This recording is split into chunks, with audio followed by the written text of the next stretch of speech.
as large conglomerates have absorbed more and more small processors, significantly reducing competition in the meat and poultry processing industry. This is just one example of a broad suite of executive actions being taken by agencies across the economy that will promote competition, protect consumers and workers, and lower prices. When dominant middlemen control so much of the supply chain, they are able to increase their own profits at the expense of both farmers and ranchers who make less for their product, and consumers at the grocery store who pay more. So just to be clear, farmers, ranchers, and poultry growers, of course, they are growing the meat or overseeing the meat, goes to the meat packers and processors. That is where we see the middleman. Goes to grocery stores, restaurants, and other retailers, and then to consumers. And our concern is about where prices are being elevated, and they should not be. Many farmers and ranchers now have little or no choice of buyer for their product and little leverage to negotiate, causing their share of every dollar spent on food to decline. 50 years ago, ranchers got over 60 cents of every dollar a consumer spent on beef, compared to about 39 cents today. Similarly, hog farmers got 40 to 60 cents on each dollar spent 50 years ago, down to about 19 cents today. So that obviously is a significant concern. If you see the wholesale beef value and the cattle value, that should not be how the gap between the lines. Just wanted to highlight again, we announced we're investing up to $1 billion in new and expanded independent meat and poultry processing capacity, workforce development, and other assistance. All that was included in the American Rescue Plan. We're continuing to strengthen rules to protect farmers, ranchers, and other producers, and we're enforcing existing competition laws vigorously and fairly, and our new White House Competition Council will make sure agencies work together as appropriate. Finally, we're bringing greater transparency to the industry. The USDA announced steps on that back in August, and we'll continue to build on that. Also, just wanted to highlight that yesterday the Department of Justice announced 2 important new steps to address gun violence and keep guns out of the wrong hands. First, they issued a final rule making clear that federally licensed firearms dealers must sell safe storage devices that are compatible with the firearms they sell. Individuals who choose to keep a firearm have a responsibility to safely store their firearms. This rule will make it easier for gun owners to purchase a safe storage device and keep guns from being stolen and used by criminals, accessed by children, or obtained by other people who shouldn't have access to the weapon. Second, the Department of Justice issued a best practices guide to federally licensed firearms dealers to make sure they understand their obligations to comply with the federal laws and keep guns out of the wrong hands. And of course, this announcement builds on the work the President and the administration did over the course of 2021, which represented more action on gun violence prevention via executive authority than any president in a first year in office in history. With that, Darlene, why don't you kick us off? Thanks, Jen. Happy New Year. Happy New Year. Team. I just wanted to start off with getting an update on the 500 million at-home test kits that you all are supposed to be sending out at some point this month. Can you say if the contract has been signed yet? And if not, when do you expect that to be signed? And also the website, what is the status of getting that up and running? Sure. Let me give you an update of where we are in the process. So, as Jeff Zients said last week, the Department of Defense and HHS are already executing on an accelerated contracting timeline. This is the largest, of course, over-the-counter purchase of tests to date. And the RFP, the request for proposal, that has been sent out to industry allows us to best understand logistics, timing, and manufacturing considerations. So where we are now is that the RFP has been closed as of today, and we are currently evaluating the responses to it, which means we are finalizing the contracts. While I expect we can share additional details with all of you soon, and certainly we hope to do that, we're on track to start seeing movement on some of the awards through the RFP this week. So the first delivery from manufacturers will start later this month. That's our expectation. When we have those deliveries in hand, we will put the website up, make it available, so that people can order tests at that point in time. And then secondly, do you have anything to share on what the President's message will be on Thursday when he goes to the Hill for the anniversary of 1/6? Absolutely. I can give you some highlights at this point in time, and obviously the President is still working through and reviewing his own remarks. But on the afternoon, what you can expect, I should say, is that the president will speak to the historical significance of January 6th and what it means for the country 1 year later.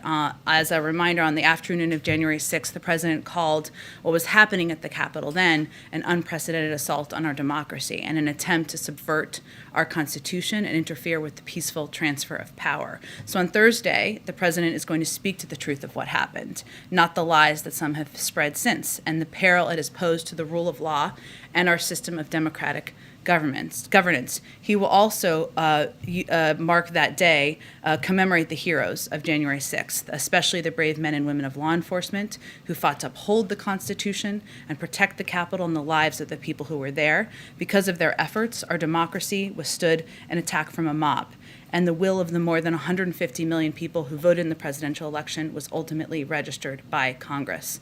And he will also speak to the work we still need to do to secure and strengthen our democracy and our institutions, to reject the hatred and lies we saw on January 6th, and to unite our country. And obviously, we'll have more to preview as we get closer to the speech. Just one more. Sure. Since the president didn't take questions from us either today or yesterday, can you tell us whether he can live with a smaller Build Back Better package or a package that doesn't have the child tax credit in it, or with only employed people qualifying for the child tax credit, which is what Senator Manchin says he wants? Well, I can tell you that the president absolutely wants to get Build Back Better done, is committed to get it done because it will lower costs for Americans across the country, childcare, elder care, health care, a lot of the areas that are impacting American families' budgets across the country. I can tell you that those are conversations he and many members of our senior team will continue to have with a range of senators who are involved in this process in the weeks ahead, and that we're not going to outline them in more detail from here. And I would also just reiterate that the president sees and recognizes and values the contribution of the child tax credit and what it did to help prevent 40% of kids from being in poverty last year, and it's something that he advocated for, he introduced, and he called for himself. So he absolutely wants to see an extension of the child tax credit. I would note, this doesn't answer your question, but I thought this was an interesting thing someone shared with me this morning, that the way it was designed is that payments are going out every month for 6 months. As soon as people file their taxes, they will get the other half. So we absolutely want it to be extended. We're going to fight for that. But there is also additional payment that will come to people who are eligible when they file their taxes. Go ahead. Hey, Jen. Happy New Year. Happy New Year. And since the president didn't take questions from us, we were able to clarify. He said to the vaccinated and boosted, quote, "You can still get COVID, but it's very unlikely you'll be seriously ill," roughly what he said.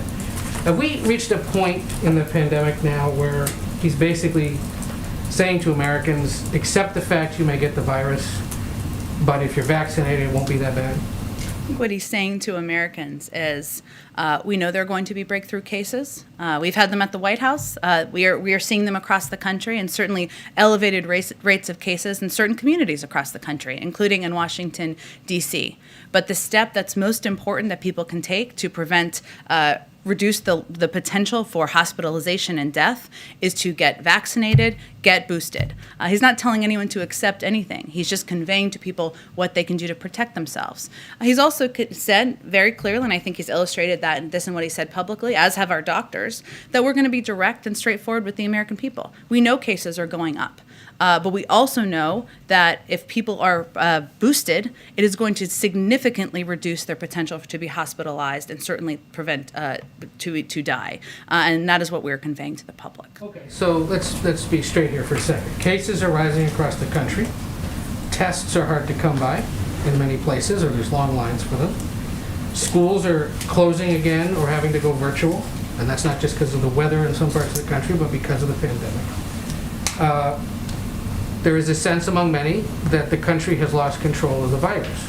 Would the White House agree with that? We would not. And here's why. We're in a very different place than we were a year ago, Ed. 200 million people are vaccinated. Those are people who are protected, seriously protected from illness and death from the virus. We have also just purchased the largest over-the-counter purchase of tests in history, 500 million tests. That builds on the fact that we have already distributed 50 million tests back in December to rural health centers, to community health centers. The fact that we have 20,000 sites across the country where you can get free tests. The fact that next week people can get reimbursed for their tests, and we are going to continue to build on that. It also, on schools, I would say 97% of schools are open across the country, and the president wants school to be open. That's why months ago, even when people questioned his advocacy for this funding, he advocated for $130 million in the American Rescue Plan and $10 billion to cover testing, even when many people said that was not necessary and was not needed. That has all been distributed to states. If states have not used it, and some have not, and if school districts have not used it, now's the time to use it. So I would note that we have taken steps to prepare for any contingency, any moment, and we're working to implement and build on that from here. You just mentioned outbreaks here at the White House. Is it a large number? Is it anyone? I know there's a policy that you're only really going to let us know if it's the top 4 individuals in the government or their spouses, but has there been a wide outbreak here in the West Wing or across the White House campus? Well, our policy is that, which I think is important for the public to know, because it is in the public interest to know, and of course your interest. If there is anyone who has a close contact, as deemed by the White House Medical Unit, with the president, the vice president, the first lady, or the second gentleman, we will make that information available, as we have done, as those instances have occurred. And I was only conveying there are breakthrough cases here. There's 2,000 people who work on the White House complex, right? The 99% of them are vaccinated, and there will be breakthrough cases here. Thanks to the vaccination, those cases have been mild. But again, there are rising case numbers across the country, and we expect to be in line with that. Just on another topic, and you kind of discussed this with Darlene, but Senator Durbin today suggested that Build Back Better is kind of taking a back burner spot. There's a lot of alliteration there. As voting rights pushes ahead as we near the MLK holiday. Is that the White House's stance right now, that voting rights is sort of issue number 1 up there, or should be? Well, we're working, and you've seen, I'm sure, the Dear Colleague letter that Leader Schumer put out just a couple of days ago, and we're working in lockstep with Leader Schumer on that, on getting voting rights done. He's obviously put out a timeline for that. We're going to work with him on getting that done. But that doesn't change our commitment to Build Back Better. Go ahead. Thanks, Jen. Why hasn't the CDC revised the definition of what it means to be fully vaccinated yet, given that the president has spoken about boosters for months now? Sure, it's a good question, Jackie. I don't speak for the CDC. Obviously, they speak for themselves, given they make decisions based on data and science. So I would point you to them. I know they have a COVID briefing tomorrow. Had the president, emphasizing the importance of boosters for months, and people have to ask the question, or a lot of people are asking the question, would revising the guidance cause some sort of logistical or political or economic consequence that the White House isn't ready to embrace, something like not being able to go to restaurants, or people go to offices, or industries that have suffered labor shortages? We have boosters available for every American. They can get boosted now, regardless of what the CDC guidance is, whether were just approved for the booster or you were approved weeks ago. So do you expect then that guidance will change eventually? It's up to the CDC, and they make those decisions based on data and science. Will we have any update on when they might make a decision on that, given that there's been so much time? I encourage you to ask them that question when they participate in the COVID briefing tomorrow. Okay. And then similar line of questioning, but Sure. this time about the FDA. Okay. There have been some decisions by the FDA over the last few months that have happened without consulting the panel of independent experts that we saw for authorizations for the vaccines themselves. We haven't seen that with boosters. A couple examples: on the 19th of November, FDA authorized the booster for all adults. 29th, the CDC announced people 18 plus should get boosters.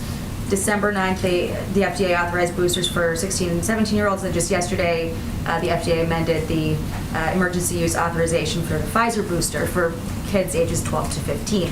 So I guess my question is, why has the protocol been different with the boosters than it was for the emergency use authorization of the vaccine itself? Jackie, the FDA makes their own decisions, not driven by what the White House is telling them what to do, so I would point you to the FDA to get any comment on that. So it doesn't, I guess then the White House is not, or the FDA is not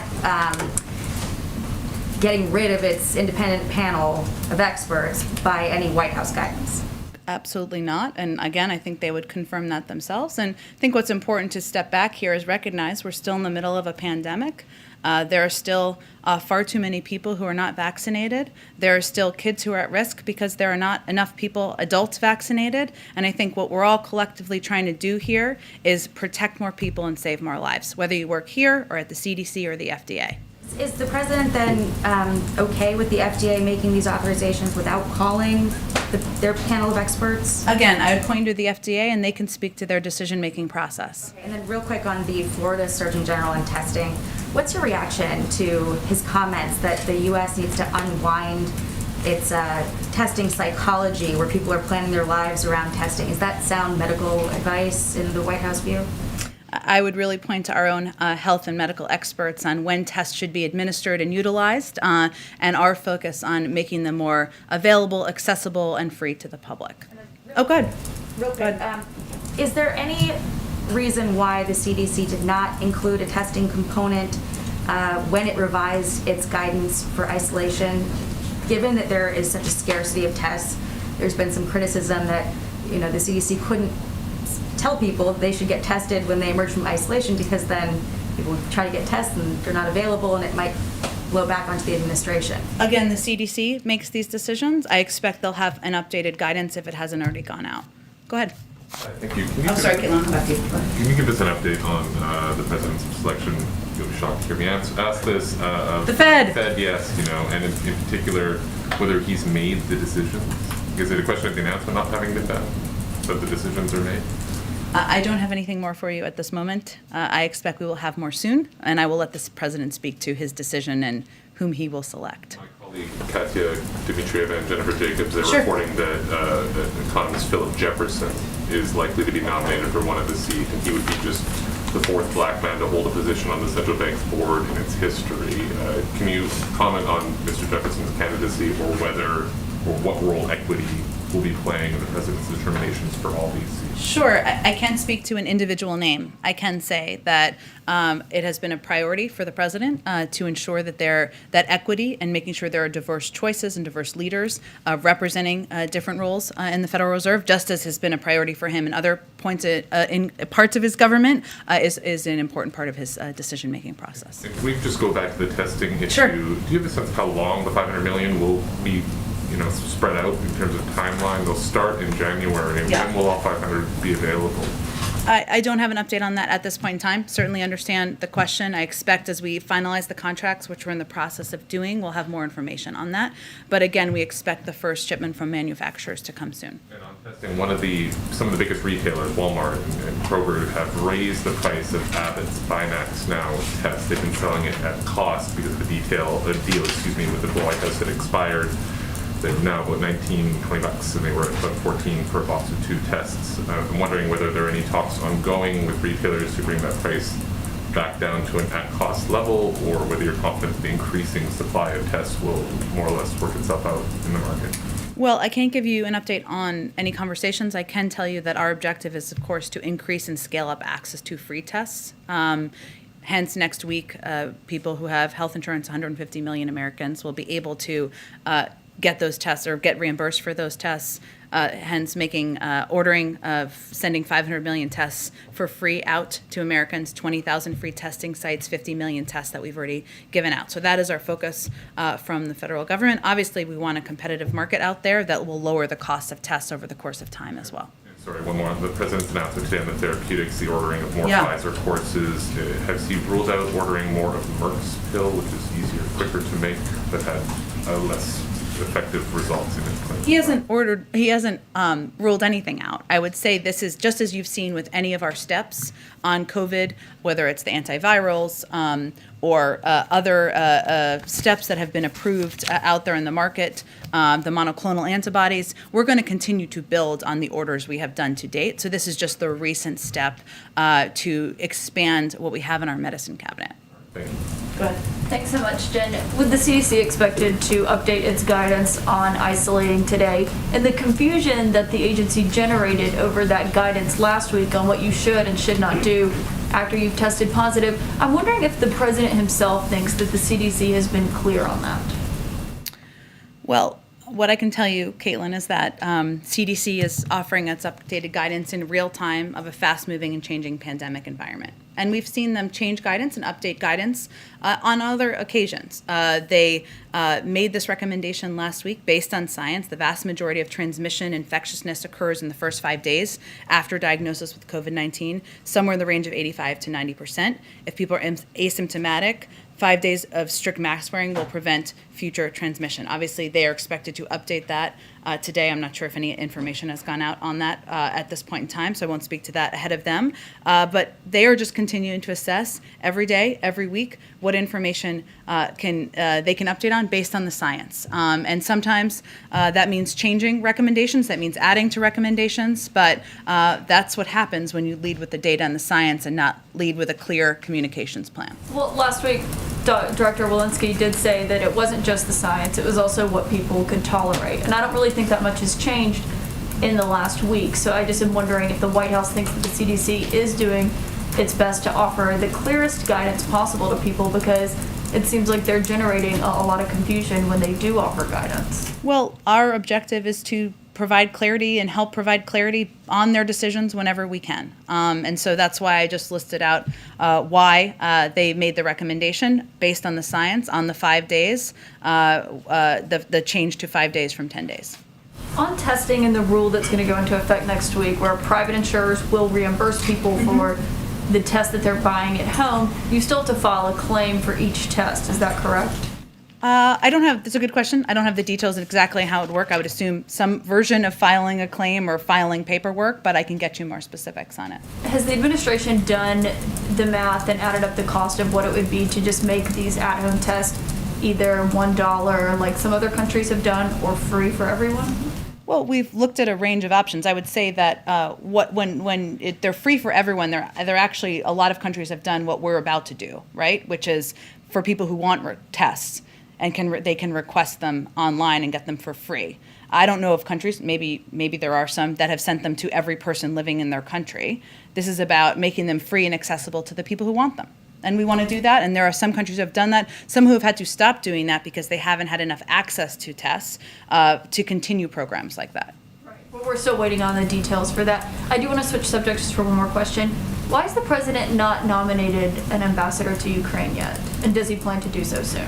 He absolutely plans to nominate an ambassador to Ukraine. Just like any position, he's always looking to find the right person to nominate to fill the role, an important one. Has he interviewed people for that I'm not position? going to get into more details about a personnel process. Thank you. Go ahead. Jen, Happy New Year. Happy New Year. So on Senator Manchin, he presented a proposal to you on December 14th, an outline of a Build Back Better framework that included $1.75 trillion in spending. To your knowledge, is that still available as a fallback position? I'm just not going to get into private discussions or conversations with any members of the Senate from here. I know that's maybe a change, but we feel that's the best way that this is going to work to get this done. Got it. Okay, so and just so I'm clear, I mean, had you taken that framework and put it through the legislative process, we could have text, Senate could be moving towards a vote this week on something that Senator Manchin supports. Why is it that you haven't decided Have to? you done a vote count on the former proposal? I'm not, please correct me if that's wrong, but why not, if he's kind of the major stumbling block to getting legislation passed, why not go with something that he endorsed a month ago? Well, I think, Trevor, it's important to note that, and I think as Senator Manchin noted earlier today, we have a very slim majority in the Senate. That means you need every single senator from across the spectrum of the Democratic Party agreeing to what a package looks like moving forward. We're not naive about how challenging that is and how challenging it can be, but we feel good about the possibility of getting something done. What the final package looks like, I can't outline that for you at this point in time. I would note that when he spoke earlier today, he also said he saw a lot of good things in the package and a lot of good basis for discussion. And there's agreement among Democrats about lowering costs for Americans, about lowering the cost of health care, lowering the cost of child care, lowering the cost of elder care. That's a very strong basis. We've got to work through the details, and we'll keep having those conversations privately. His framework would pass.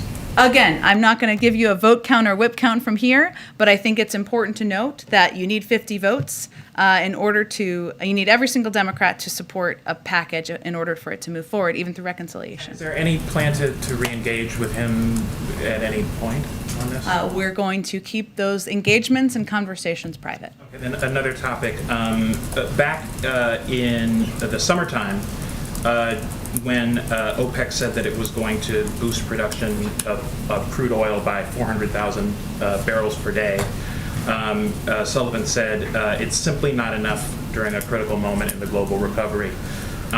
Today, OPEC stuck with that decision to keep the exact same amount of oil production increase. Why is the White House's reaction different this time? Well, I would say first, since you gave me the opportunity, we do appreciate the close coordination over the recent weeks with our partners, Saudi Arabia, UAE, and other OPEC Plus producers to help address price pressures. We welcome OPEC Plus' decision to continue increases in production. And together with our recent release from the SPR, we believe this should help facilitate the global economic recovery. We'll continue to monitor prices in the context of global economic growth and engage our OPEC Plus partners as appropriate. And obviously, as we said at the time, our objective is ensuring that the supply out there meets the demand. Obviously, we took our own steps in coordination with others as well. But they haven't made any changes to what they're doing, so why is the message different? Again, we took steps on our own, right? We have taken steps in coordination with other countries around the world, and our objective is to ensure that the supply out there meets the demand. We'll continue to have conversations if we have ongoing concerns. Go ahead. Go ahead. Go ahead. Thank you, Jen. Sorry, I just jumped around there. It was a confusing pen point. Go ahead. Okay, well, Happy New Year. Happy New Year. Yes. So the President, he's making remarks on Thursday, as you said, and he has often denounced the January 6 events. But could you talk a little bit about why he refrains, to the extent that he does, it seems, from condemning ex-President Trump personally, not just for January 6th, but for his ongoing campaign, which is very persistent, almost daily, maybe at least weekly, to discredit Americans' faith in the election process. So in short, does President Biden think that his predecessor is acting normally, or does he think he's a threat to democracy, which is what some people would say? You know, I have to say, I don't think we've held back on this front. I mean, President Trump's role in subverting our Constitution, attempting to block the peaceful transfer of power, and defending a mob that attacked our Capitol and law enforcement has been well documented. And it's something, obviously, the president spoke about in terms of that being one of the worst days in our democracy. And he'll speak to, as I noted a little bit earlier, he'll speak to the historical significance of January 6th, what it means for the country 1 year later, the importance of the peaceful transfer of power, which obviously the prior administration and the prior president weren't a part of. But I think there's a larger message here to the country about who we are and who we need to be moving forward. Does he consider ex-President Trump to be a threat to democracy? I think he's spoken to this in the past. Okay. On the same issue, but a little more broadly, the polls keep showing again and again that something like 70% of Trump voters think the election was rigged, that President Biden is not legitimate, and so on. Is there anything that President Biden feels he should have already done, or is anything he feels he still can do to actually talk directly to those people and try and get people's reality to match a bit more in this country? I think what he's going to continue to do is speak to everyone in the country, those who didn't vote for him, those who may not believe he is the legitimate president, about what he wants to do to make their lives better. And he sees that as his responsibility as the president of the United States. That's what he will continue to do. Go ahead, Anna. Thanks, Jen. Happy New Year. So Senator Schumer just said that he and Senator Manchin talked numerous times during the break, mostly on voting rights, but also on Build Back Better. And he also says that the White House will be having more talks with Manchin's, quote, participation and cooperation on Build Back Better. So can I ask, did the president and Senator Manchin talk at all over the break? We obviously confirmed the conversation they had 2 weeks ago. I don't have any more conversations to confirm for you. And given what Schumer said about more talks in the future. Do you know the next time they'll talk about this? I'm not going to predict that for you, but I can assure you that the president and members of our senior team will, of course, be in touch with a range of senators who care deeply about moving Build Back Better forward. Can I clarify something on the Sure. testing delivery timeline? Yeah. Now, you said the first deliveries go out later this month, then the website goes up, then people can sign up. So probably those tests people can expect end of this month, early February? Well, I think what I was trying to convey, perhaps not as articulately as I meant to, is that we will put the website up when the tests are available to be sent, right? As to not cause any confusion. So I think the timeline I provided was that for the first delivery from manufacturers will start later this month, and obviously then we will work to get it out the door as quickly as possible. So given that a lot of experts are saying if Omicron follows the surge it did in South Africa, it could be peaking here as early as next week and probably start declining by the end of the month. Is there some concern that these tests are being provided too late when the worst is already behind us? Well, I would say first that there's unprecedented demand. We know that right now for tests. There was in advance of the holidays for understandable reasons. People wanted to see loved ones. They wanted to ensure they tested before they saw loved ones. And we were not where we needed to be. We're still not. What we've done is try to do this as quickly as possible through an expedited, accelerated contracting process to ensure that tests are available for free to people across the country as quickly as possible. Now, at the same time, we know that online and in retail stores across the country, they are restocking shelves with tests. That is a good thing. We are continuing to open more federal testing sites, as we have done in New York and different cities that have been hardest hit across the country. And we continue to have 20,000 free sites across the country. So we're not working on one channel. We are doing it as quickly as we can to get these 500 million tests in our hands, doing it through an accelerated, expedited process. But we've also taken a number of additional steps to ensure the federal testing sites, just to note, are in New Jersey, DC, New York City, and Philadelphia. Those are some of the places, just to give you a sense, and we'll continue to build on that, which we have the capacity to do. Given the surge that we're seeing now, is it fair to say if those free tests had been made available earlier, before the holidays, before people traveled and more contact and gatherings occurred, would we not be seeing the same numbers we're seeing today? Wouldn't it have prevented some of that spread?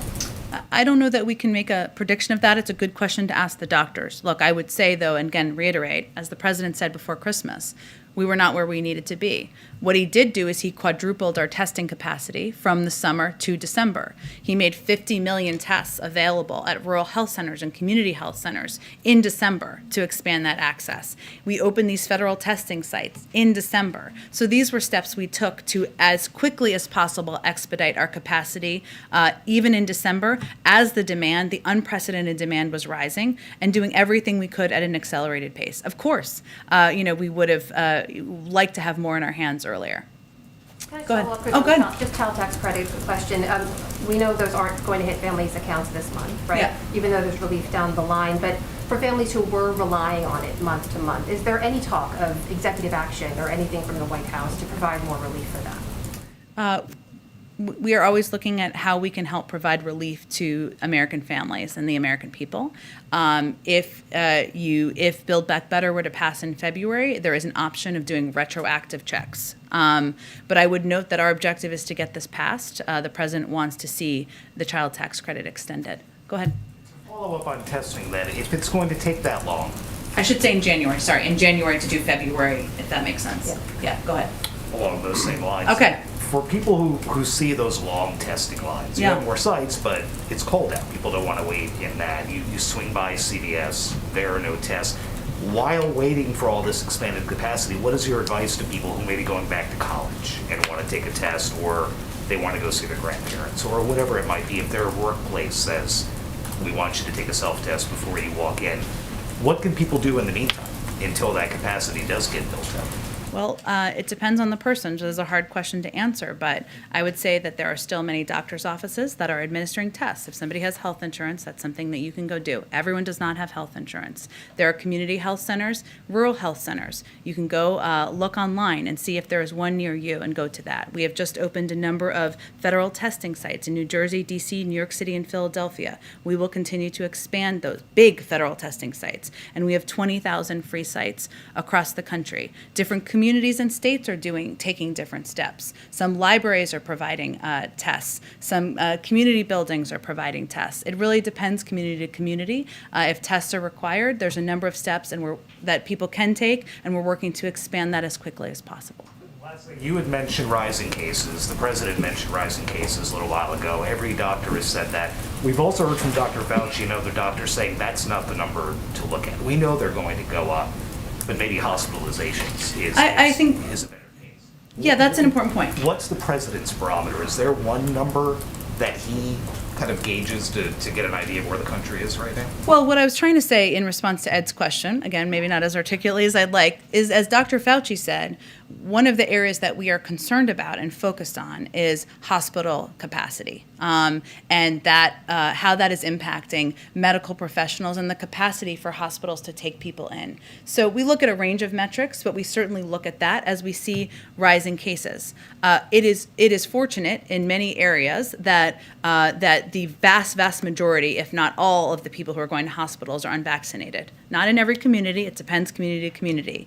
So that's why we are also continuing to echo and advocate for people to get vaccinated, to get boosted, to protect themselves. That's the most important step they can take. But certainly, as Dr. Fauci said, we are looking at and concerned about hospitalizations, or capacity given hospitalizations. Go ahead in the back. Back to testing. How can employers be obligated to test unvaccinated workers when there's such a shortage right now? And what will OSHA do when it starts enforcing this rule in a few days when employers say, well, sorry, we can't comply because we can't find any tests? Well, I would first say that two-thirds of companies, almost two-thirds of companies, have taken steps to put in place either vaccination requirements or testing requirements. They're all implementing it in a different way, and the leadership of these companies is making a decision about what works best for their workforce. Giving that option is something certainly we support. Obviously, getting vaccinated, they're free across the country, available across the country, is also a very easy option for many people, and many companies are opting to do that. As OSHA works to implement and work with companies to do that, our objective and what we're continuing to focus on is continuing to increase capacity of free tests that are targeted more, though, at individuals and households, less than companies. And obviously to work, there's now 9 tests that are approved to go to market that different companies and different school districts and others can have direct contact with. So there's a range of ways to get access to tests, and we're working to increase capacity to make them free and accessible to households and individuals across the country. Are you saying it's up to workers to find tests themselves if they must be tested to go to work rather than their employer? Actually, I'm saying, and I think what I said pretty clearly, is that different companies, about 60% of them have already implemented, are implementing the test or vaccine requirements in different ways, company to company, employer to employer. So, and many of them have done it extremely successfully, including many of the airlines, a number of huge hospital systems, and this has helped make, remember what the objective is here. The objective is to make workplaces safer, to provide more security to people. If you look at the data that just came out this morning, JOLTS, that was a shout out to Bloomberg, they'll get that reference, data that came out today, there are still many people who are fearful about going back to work. That is one of the reasons why it's important to put in place these requirements and why employers have taken the step to provide that certainty to people in their workplaces as well. I want to ask one more question related to the workforce. The White House Labor Task Force, led by Vice President Harris, was supposed to release a report in October about how the federal government can boost unionization in this country in a variety of employers. It's January 4th and that report has not come out yet. What's going on, and do the president and vice president still care about this initiative given everything else that's going on? I would say the president has been an advocate for collective bargaining rights, for the rights of workers, for strong unions, for 5 decades of his career, and I think that speaks for itself. And the vice president, well, a little younger, not in public office quite as long, but has also been a strong advocate for the rights of workers. And so I think that speaks for itself. Of course, this is an initiative they put forward. I'm certain I can check on the status of the report. Go ahead. Thanks, Jen. A couple of topics, if you don't mind. As you know, the anniversary of the opening of Guantanamo Bay Detention Facility is next week. Yeah. The president promised to close it. You reiterated that in February. What's taking so long? Well, let me first say that the National Security Council continues to work closely with the Departments of Defense, State and Justice, and other departments and agencies to do exactly that. I would note, and I know this was put out during a very crazy holiday period of time, but in the President's statement on the National Defense Authorization Act for fiscal year 2022, he outlined that Section 1032 of the Act continues to bar the use of funds to transfer Guantanamo Bay detainees to the custody or effective control of certain foreign countries, and Section 1033 of the Act bars the use of funds to transfer Guantanamo Bay detainees into the United States unless certain conditions are met. And it's a longstanding position of the executive branch that those provisions unduly impair the ability of the executive branch to determine when and where to prosecute Guantanamo Bay detainees. In some circumstances, these provisions could make it difficult to comply with the final judgment of a court that has directed the release of a detainee. In addition, the limitations in Section 1032 of the Act constrain the flexibility of the executive branch with respect to its engagement in delicate negotiations with foreign countries over the potential transfer of detainees. There are only 39 remaining individuals at Guantanamo Bay, but I just wanted to highlight that piece that was in the NDAA statement because we feel it's obviously creating burden and a hindrance to our progress here. So it's the transfer to the foreign countries that's causing delays, essentially. Well, I think I listed three clear pieces there, and limitations on how funding can be used, and how this Section 1032 also limits at times how an individual can be released, as well as how we can negotiate and communicate with foreign countries about it. Some of them have been waiting trials for years. Why is that taking so long? Again, I would say this is what we see as one of the major, if not the major hindrance. Beyond that, I would point to the Department of Defense, but there are 39 remaining individuals there, and obviously our commitment continues to be to close Guantanamo Bay. One other topic, the Iranian president said yesterday, as the talks begin in Vienna again, that former President Trump should be put on trial for the killing of General Soleimani. Wondering if I can get a reaction to that, and whether that hinders discussions around Iran's nuclear future this week. Well, I would say that I don't have any direct comment on his comments. I would note that he has his own politics and his own audience that he speaks to, just as many country leaders in other countries do. But right now, Special Envoy Malley is currently leading an interagency delegation to the 8th round of talks in Vienna, which resumed on January 3rd. There was modest progress in talks last week, and we hope to build on that this week. What is clear is that if we do not soon reach an understanding on mutual return to compliance, Iran's accelerating nuclear steps will hollow out the JCPOA, so our priority remains reaching and implementing a rapid mutual return, and I expect those negotiations will focus on those topics at hand, not comments of any leaders around the world. Go ahead. A couple different topics here as well. First, from the administration's point of view, given what we've learned from the January 6th Select Committee, does it appear the Capitol riot played some kind of role in an overall coordinated effort to overturn the democratic process? So something longer, perhaps, and more than just one day? Just so I understand your question, are you saying, talk a little bit more, tell me a little bit more what you're trying to ask. Yeah, sure. So there's the isolated events of that day, but there's Yep. also the investigation that goes back much further and spans more time. Does it appear that there's that sort of longer throw there than just what occurred on January 6th at the Capitol, based on what we know from the Select Committee? Well, I'm not going to speak for the Select Committee, and obviously they will speak for when the conclusion of their report will be and what details. I would note that we have conveyed our concern in the past about the fact that many Republican members of Congress have stood by the big lie since then. They were outraged at the time, about many of them, about the events that happened on January 6th. Who could not be? Who was watching them? And since then, they have done nothing to help support the work of the committee, to help argue against the big lie. And, you know, that sort of lack of action, inaction, silence, you know, is something that is irresponsible as well. Go ahead. Another, Oh, go ahead. sorry, another from Todd Gilman, a fellow CDC. Sure. rotation at the Dallas Morning News. Does the White House have a reaction to Senator Cruz saying President Biden may be impeached if the Republicans take back the House next year, specifically for the border policies? Well, our reaction is maybe Senator Cruz can work with us on getting something done on comprehensive immigration reform and putting in place measures that will help make sure smart security is what we see at the border, taking a more humane approach to the border instead of name-calling, accusation-calling, and making predictions of the future. Go ahead. Thank you, Jen. I have questions about voting rights and also about political appointments. On voting rights, the midterm elections are 10 months away. Is the president concerned that the window is closing to pass legislation that could have an impact on how people vote in the midterm elections?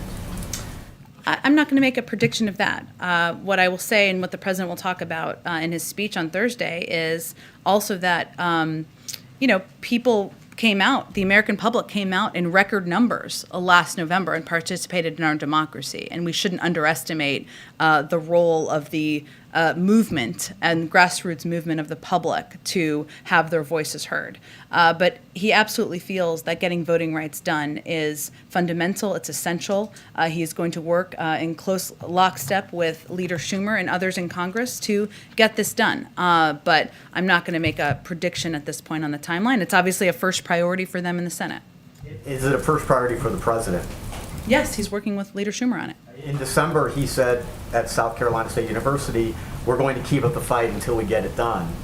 What does that look like? What does the fight look like for voting rights for President Biden? It means getting it passed into law and signing it into law. So what steps is he taking over the next several weeks to make that happen?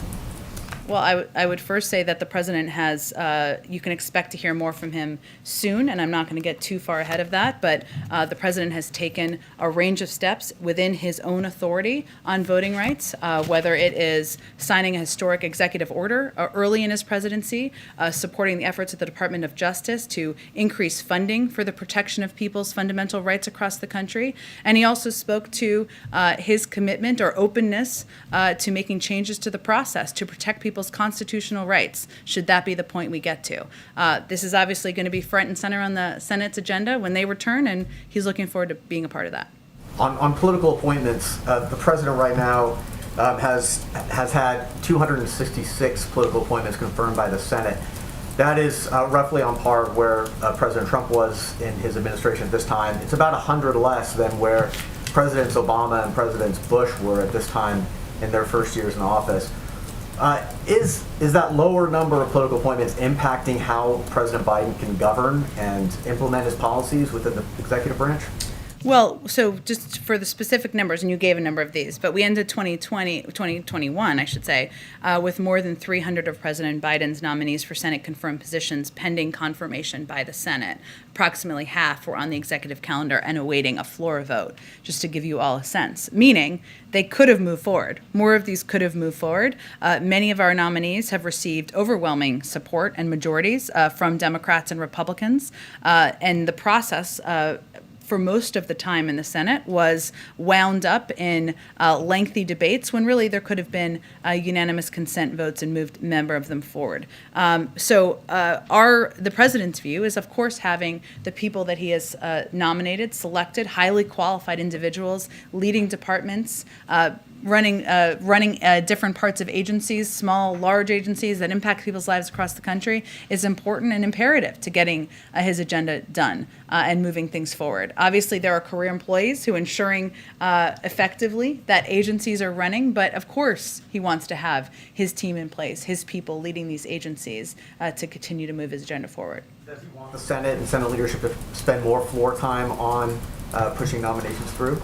Well, I think there's a way to move them forward without consuming hours and hours and days of floor time. We've seen some agreements, and we were encouraged by the agreement that happened right before the winter holiday to move a number of nominees forward, and we're hopeful we can push more forward in the weeks ahead. There's still 141 positions where there has been no nominee put forward. Why is that? Again, I think the president, one, is eager to have these nominees. He has nominated, confirmed. That's something the Senate can do, Congress can do. And there are nominations. He wants to find the right person to fill the position.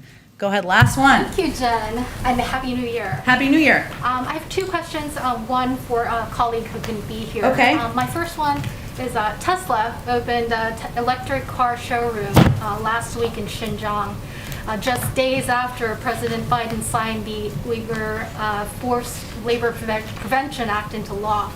Does the White House have any comment on, and will it do more to discourage American companies from doing business in Xinjiang? Sure, yes. So I can't speak to the specific situation of one company, but as a general matter, we believe the private sector should oppose the PRC's human rights abuses and genocide in Xinjiang. The international community, including the public and private sectors, cannot look the other way when it comes to what is taking place in Xinjiang. As we've said before, companies that fail to address forced labor in their supply chains and other human rights abuses face serious legal, reputational, and customer risks, not just in the United States, but in Europe and around the world. And we've been clear about our views on the ongoing genocide and crimes against humanity in Xinjiang. We will continue to hold the PRC accountable. I would also note that we're committed to taking action to ensure our supply chains are free from forced labor, including with the bipartisan Uyghur Forced Prevention Act the President signed last month, and obviously our continued leadership on the world stage. And one more is on, in light of the surge of Omicron variant and many events like the 2+2 security talks going virtual, is the U.S. considering shifting this month's U.S.-ASEAN summit to a virtual format, or will you still do in person?